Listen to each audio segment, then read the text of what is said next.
questions and hopefully we'll come up with answers, most importantly. Great to be with you.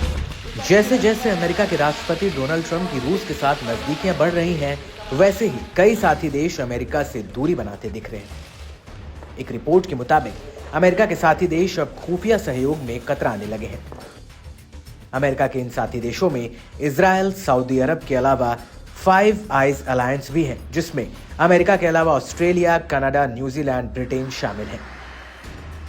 इन देशों को अब ये डर सताने लगा है कि जो खुफिया इनपुट अमेरिका के साथ शेयर किया जाता है वो लीक हो सकती है। विदेशों में खुफिया ठिकानों से संबंधित जानकारी काफी संवेदनशील होती है और इसका खुलासा होने से उन देशों की सुरक्षा पर भी खतरा बन सकता है।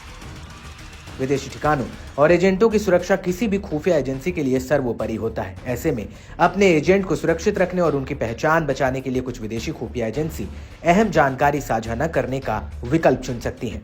दरअसल अमेरिकी राष्ट्रपति लगातार रूस के साथ पुरानी दुश्मनी को खत्म करने की बात कर रहे हैं, जिससे अमेरिका के साथी देश खुश नहीं है। अमेरिका के ज्यादातर साथी देशों को रूस के साथ 36 का आंकड़ा है। खासकर रूस यूक्रेन युद्ध के शुरू होने के बाद से ही यूरोप के ज्यादातर देश यूक्रेन के साथ हैं। अभी हाल ही में जब डोनाल्ड ट्रंप और यूक्रेन के राष्ट्रपति व्लादिमीर ज़ेलेंस्की के बीच नोकझोंक हुई, तो यूरोप के कई देश अमेरिका के स्टैंड के खिलाफ यूक्रेन के साथ दिखे।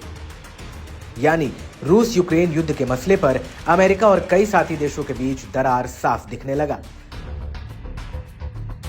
हालांकि व्हाइट हाउस ने इस तरह के किसी भी रिपोर्ट को खारिज करते हुए कहा कि अमेरिका के पास खुफिया क्षमताएं बेजोड़ हैं। इसी वजह से फाइव आइज अलायंस से जिस तरह के हालात बने हैं उसमें नया वर्ल्ड ऑर्डर बनता तो दिख रहा है। साथ ही डोनाल्ड ट्रंप रूस के साथ अपने साथी देशों को कैसे साधते हैं, ये भी देखना दिलचस्प रहेगा।